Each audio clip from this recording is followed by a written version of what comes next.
Students of 8th class, this is the 9th chapter of the history, and the name of the chapter is The Making of the National Movement 1870 to 1947.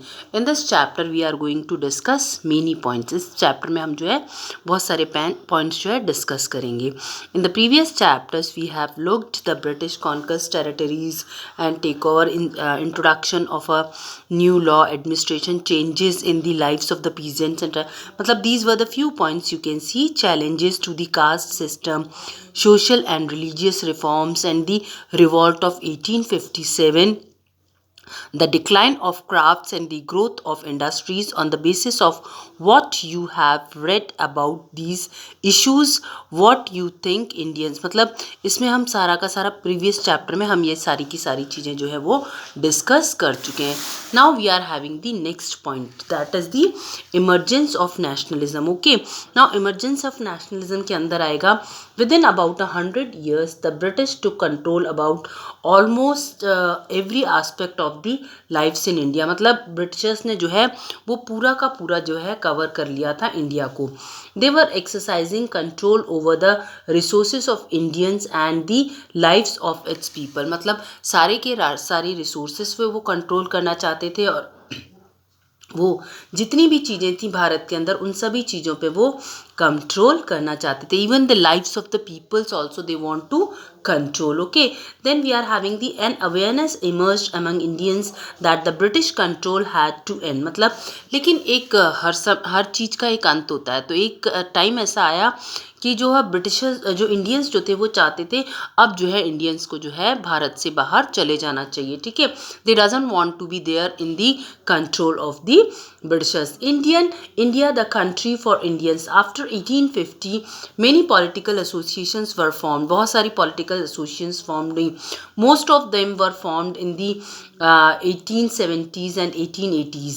Most of these associations were led by the English educated professionals. आपने वो उसके बारे में पढ़ा था ना, anglicist and orientalist के बारे में. तो उसमें ये सारी की सारी जो थी बहुत सारी ऐसी जो थी पावर्स जो ऐसी फॉर्म हुई. ठीक है, उसके अंदर सम ऑफ द इम्पॉर्टेंट एसोसिएशंस वर पूर्ण सार्वजनिक सभा. पूर्ण सार्वजनिक सभा ये थी. ठीक है, जैसे ये देखो the meaning as means sabha. The Indian association मतलब दूसरी थी the Indian association.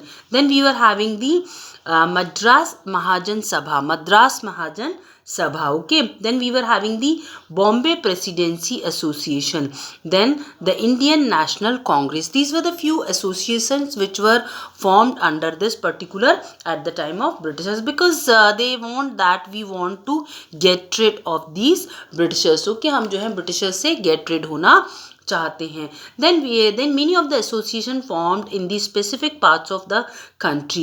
they worked with the ideas of the people. मतलब वो जो है एक आइडियाज़ मतलब पीपल्स के आइडियाज़ पर. तो वो आइडिया था सोवर्जिन का. सोवर्जिन का मतलब होता है the capacity to act independently without outside the interference. मतलब बिना किसी आउटसाइडर के इंटरफियरेंस के हमारी जो कैपेसिटी जो होती है वो इंडिपेंडेंट होने की. ठीक है, then we are having the either they should be empowered to take decisions regarding their affairs. That dissatisfaction with the British rule among the Indians intensified 1870 to 1880s. मतलब overall the thing is that they want to get rid of the Britishers. Then they were having the Arms Act.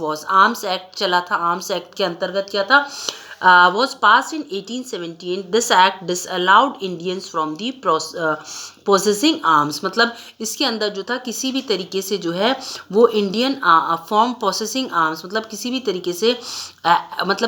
तरीके से Indian arms को जो है वो possess नहीं करने देना चाहते थे. Then they were having the vernacular act. ठीक है, मतलब वर्नाकुलर एक्ट के अंतर्गत क्या था, was allowed to pass the 1878. The act empowered the government to confiscate the assets of the newspapers including the printing press if the newspapers published anything objectionable, मतलब अगर आपको किसी भी तरीके का कोई जो है न्यूज़पेपर के अंदर कोई भी ऐसी खबर छापते हो जो कि मतलब ऑब्जेक्शनेबल है तो उसके अंतर्गत जो है ऑब्जेक्शन किया जा सकेगा. Okay, if the newspaper publish any objection. The government try to introduce Ilbert bill in 1883. ठीक है, इसमें जो है गवर्नमेंट ने देखो 1883 में एक एक्ट पास किया था, उसका नाम था Ilbert bill in 1883. This made provisions for trial of British और European person by the Indians. ठीक है, इसमें जो है यूरोपियन और ब्रिटिशर्स जो थे उनको जो है ट्रायल पे मतलब ट्रायल की तरीके से जैसे ये ब्रिटिशर्स रहते थे हमारे साथ. Thus the bill sought equality between British and the Indian जजेस इन दी कंट्री. ठीक है, मतलब इसमें ब्रिटिश और इंडियन जजेस जो थे वो मतलब पूरे के पूरे जो है पार्टिसिपेट कर रहे थे. ओके, इंडियन जजेस in the country but the Britishers oppose the bill. और इस बिल को जो है क्योंकि इसमें ब्रिटिशर्स का नुकसान था तो ब्रिटिशर्स ने क्या किया, इस एक्ट को जो था वो अपोज किया. ठीक है, अपोज किया क्योंकि इसमें इनका नुकसान था. ठीक है, then we were having but the Britishers oppose the bill and forced